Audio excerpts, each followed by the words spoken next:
I am Captain Tharvex of the Ardent Light, First Fleet of the Valari Dominion. 37 years in command, 12 in war, and in all that time I had never seen a battlefield so quiet before the slaughter. We orbited Belarus 3, a once quiet mining colony turned graveyard in waiting, and watched as the stars themselves seemed to flicker in fear. The Zoloth were coming. The Council had declared this our last stand. A coalition of 17 species, 39,000 ships, drawn from every corner of the known galaxy. We were diplomats, tacticians, scavengers, even mercenaries, pulled together under one banner. We were all that was left.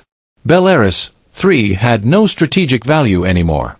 It was symbolic, a place to make our final mark, to show we hadn't gone quietly. But as I watched the scanners, my hands tightened on the railing, claws biting into metal. The enemy signatures were too many to count. A tide of red. Living nightmares. They didn't use language. They didn't respond to diplomacy. They only consumed. Planets, moons, fleets, everything. The bridge was silent. My crew had stopped pretending to believe in survival. Some whispered to their gods. Others stared ahead blankly. No one ran. We were warriors, after all, and death was expected. But we had hoped, at least, for a longer fight. And then, it appeared. The anomaly. At first, it was just a flicker on long-range sensors. Mass distortion, gravitational irregularities, no recognizable signal. Then it came into view. A single vessel, almost ghostly, drifting just outside our formation. It wasn't Valari. It wasn't Council. It wasn't even Zoloth. It was massive, silent, and wrong. Not in a hostile way. In a perfect way. Too precise. Its matte black hull didn't reflect light, it absorbed it. No visible markings. No broadcast codes. Our attempts to ping it returned only static.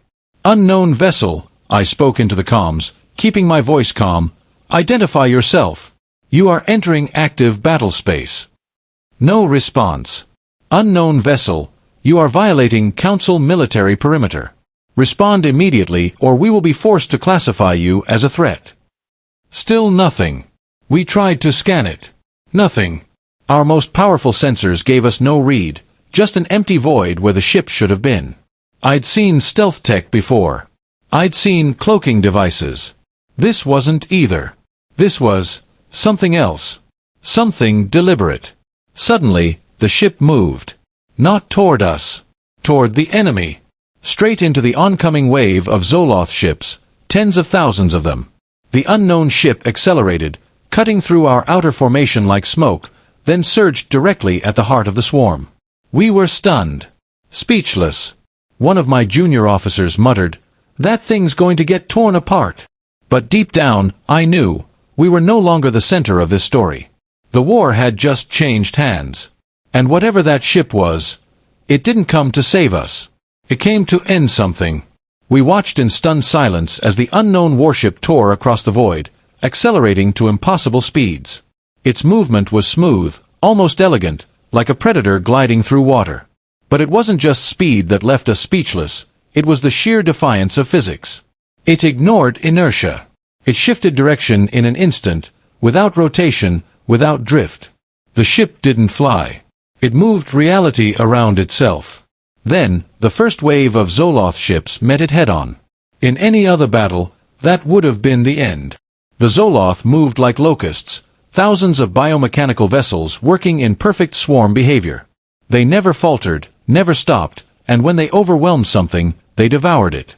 Shields melted under acid bursts. Hulls were torn open by needle-sharp claws the size of buildings. Their attack patterns adapted within seconds. I had watched entire armadas fall in minutes. That's what we expected. That's not what happened. The moment the Zoloth reached it, something triggered. There were no visible weapons. No cannons charging, no missile bays opening, no energy spikes. Just, suddenly, asterisk light star. Not bright. Not colorful.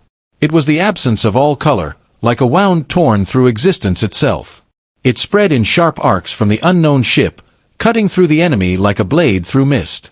Ships collapsed inward, folding like wet cloth.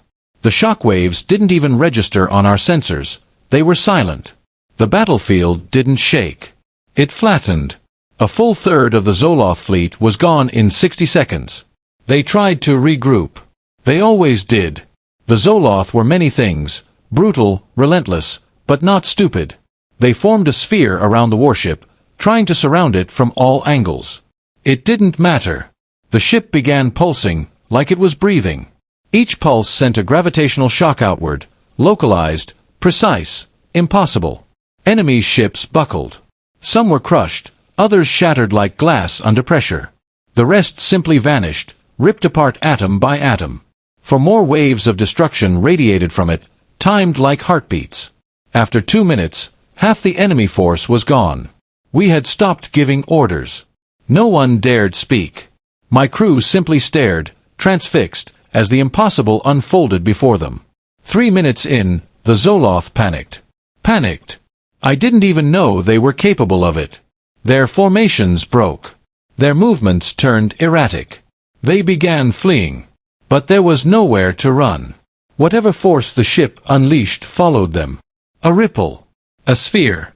A wave of nothing. Their screams pierced our comms, ultrasonic shrieks that shattered the outer glass of the command deck, even through shielding. Some crew dropped to their knees, clutching their ears, even as the sound wasn't truly audible. 4 minutes passed. There was nothing left. No wreckage. No survivors. Just silence and drifting blackness. The unknown warship returned to its previous position, not a scratch on its hull. It faced us, no weapons aimed, no signal broadcast. Then, at last, our comms crackled. One word. Spoken in our tongue. Calm, level, absolute. Humanity. Back at the Galactic Council core, located in the artificial ringworld of Velterun, chaos ruled. Holographic displays flickered with paused frames of the battle, frame-by-frame analysis of the impossible. Generals argued with scientists, diplomats screamed over each other, and the High Speaker of the Council pounded his staff for order that never came. I sat among them, not as a politician, but as a witness, an unwanted one.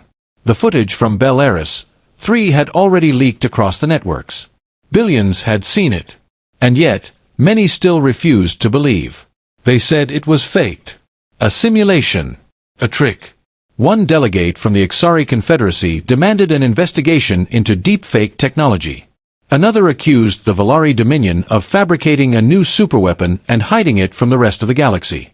But none of them could explain how 39,000 ships were saved by a vessel they didn't control, couldn't trace, and still couldn't scan. Then the word was spoken aloud, reluctantly, like a curse. Humanity. The room grew cold. Conversations dropped to a hush. Even the automatic climate control seemed to hesitate. Humanity. They had vanished nearly a century ago. At first, they had been just another minor species, eager and bright-eyed.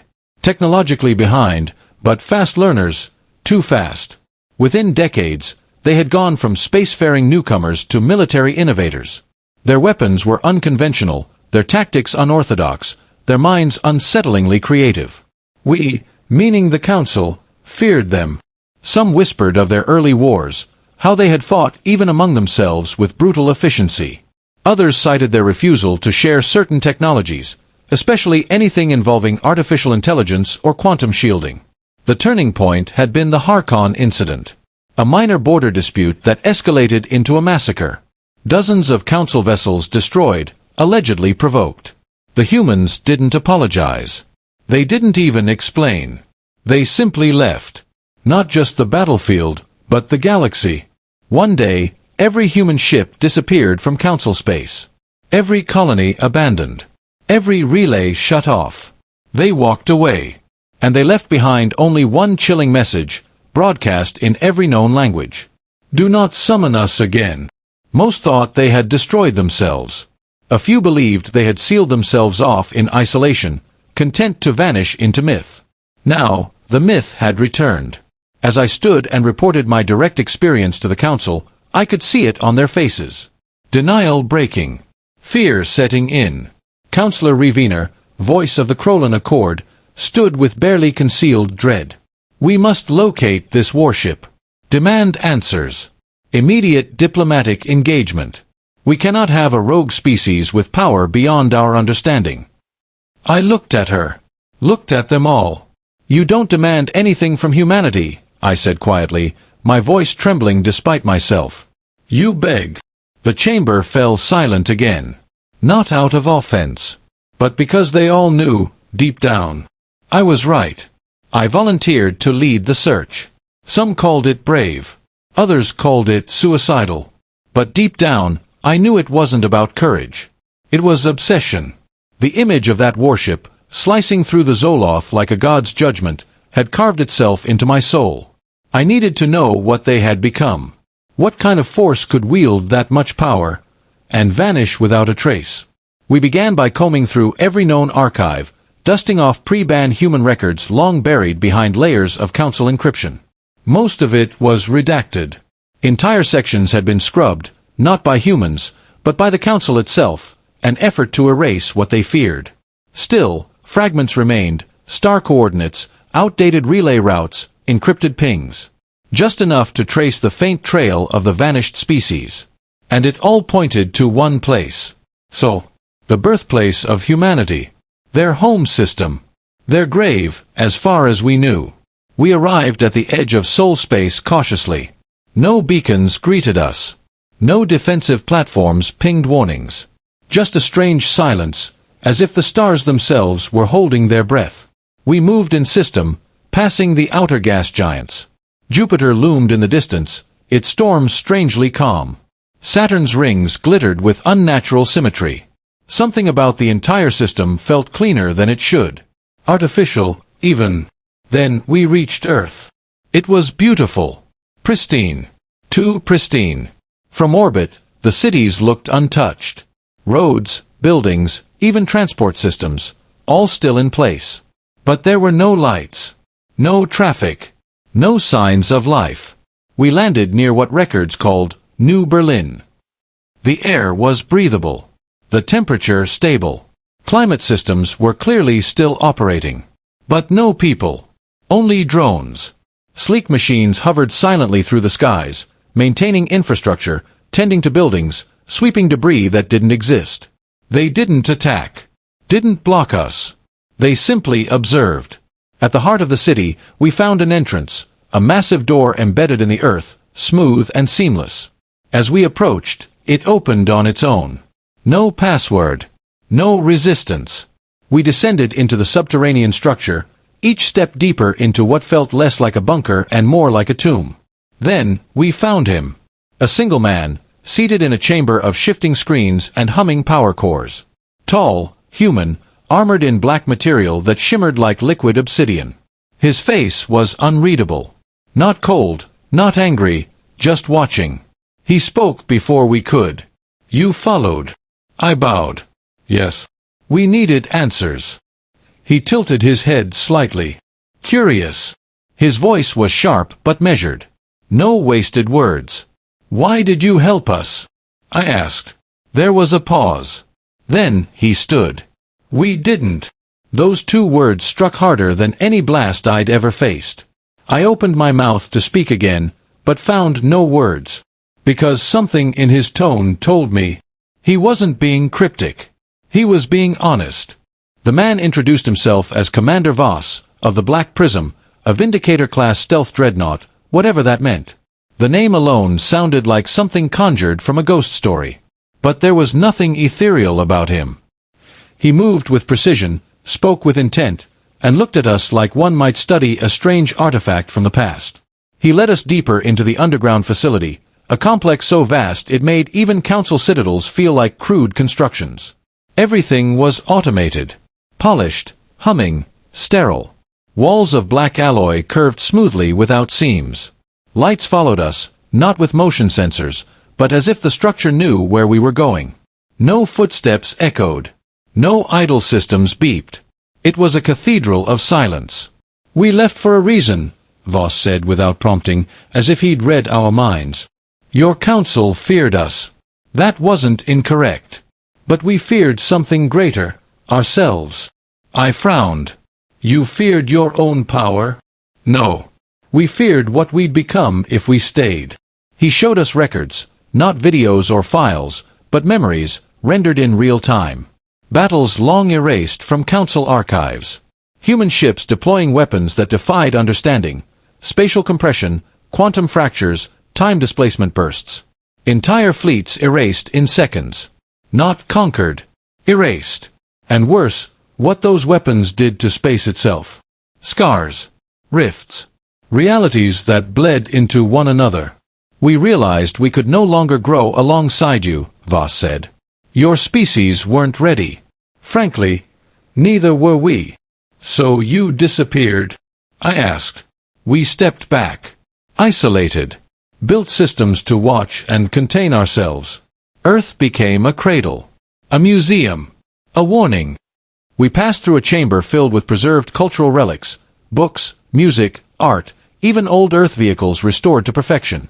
I saw something that made me pause, a child's drawing, framed on a wall. Crayon lines depicting a starship and the words asterisk, don't let them be scared of us. Asterisk. What changed? I asked. Why now? Voss stopped walking. They crossed into the quiet zone, he said.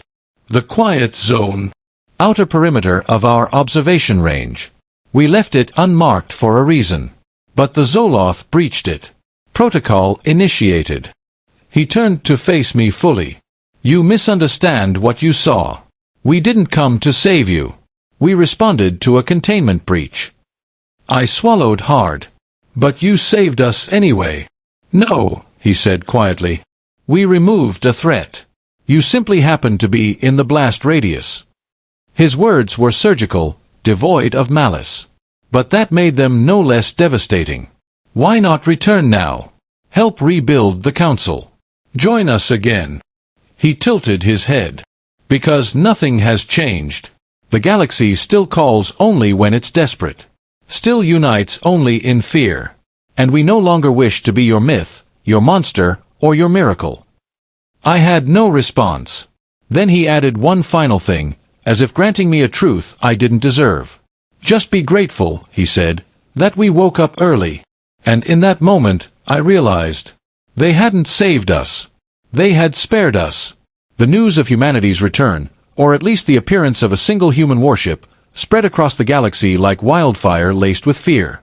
Council broadcasts tried to spin it as a miraculous intervention. They called it an allied anomaly, a mysterious but benevolent savior. But that narrative didn't hold for long. The footage from Bel Eris 3 couldn't be controlled.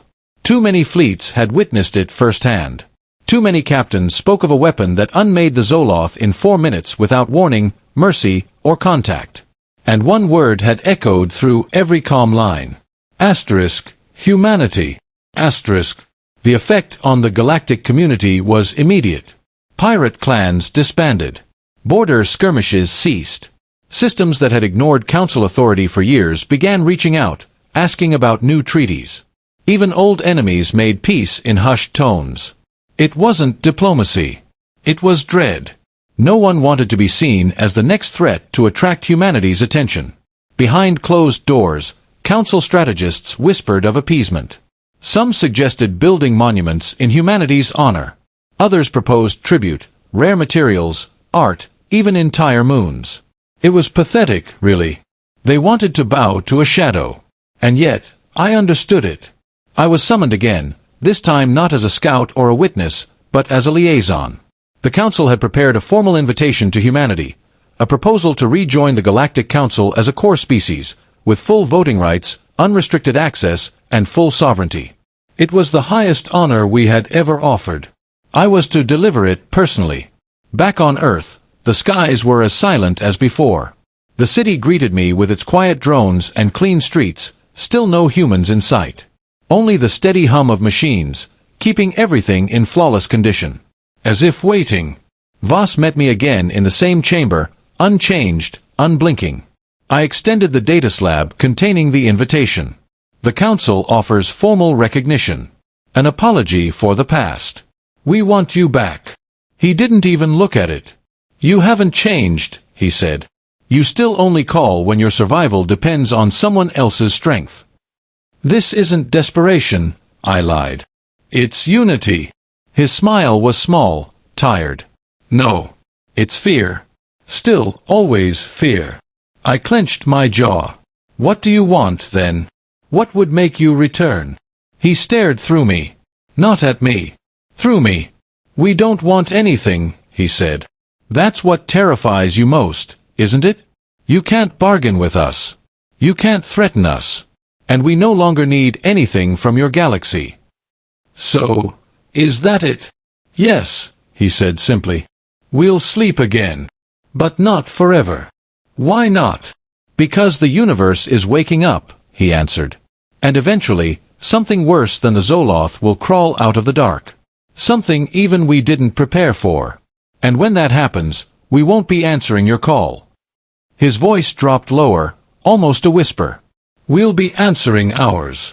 I left without another word. The invitation remained on the table. Untouched.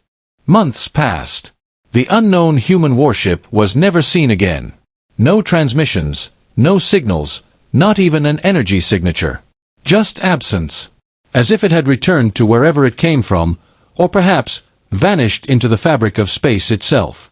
The Council declared the event at Belarus 3 concluded, and official reports labeled it a classified alliance action. But no one believed that. Something in the galaxy had changed. Council fleets, once bold and expansive, now patrolled closer to home. Borders were reinforced with diplomacy, not firepower. Pirate activity dropped to near zero. Entire crime syndicates went dark overnight. Even the aggressive Charex Dominion, known for challenging peace treaties every cycle, suddenly requested neutrality pacts with every known species. Fear, it seemed, had achieved what diplomacy never could. But fear of what? There was no enemy. No fleet looming over the stars. Just a word. Humanity. And that was enough. I was promoted to High Envoy, offered my own sector command. I declined. My mind wasn't in council affairs anymore. I spent my days studying old human transmissions, fragments of their culture that had survived the purge. Music. Speeches. Journal entries. One, in particular, stayed with me, an old recording of a human philosopher, her voice crackling through decades of static. Power doesn't corrupt, she said. It reveals. And I began to understand what truly frightened the Council. The humans hadn't returned out of vengeance. They hadn't come to dominate us or demand tribute. They simply acted. Cleanly. Quietly. And then vanished. There were no negotiations, no ultimatums, no demands. Just one warship. 4 minutes. And silence. The more I studied, the more I realized how much we never understood them. We thought them primitive once, too emotional, too volatile, too unpredictable. But perhaps it was that very chaos, that fire, which forged them into something more. Something the galaxy wasn't ready for. Now, whispers travel faster than ships. Stories spread in hushed tones, of empty battlefields, entire fleets gone missing without a trace. Some say they were pirates. Others, perhaps early Zoloth survivors trying to rebuild. But the result is always the same. Gone. No wreckage. No distress calls. Just echoes. People claim to have seen the black prism again, drifting in the void between stars. Never confirmed. Always just out of reach. I believe it. Not because I want to. Because I felt it. I stood in its presence. I saw what the galaxy truly is. Fragile. Small. And utterly unprepared for what lies beyond the veil. Humanity may have gone back to sleep, but we all know now, it wasn't mercy they showed us at Belarus 3. It was restraint. And if they ever wake again, not as a whisper, but as a storm, there will be no warnings. No negotiations. No mistakes. Only judgment. And it won't take 4 minutes next time.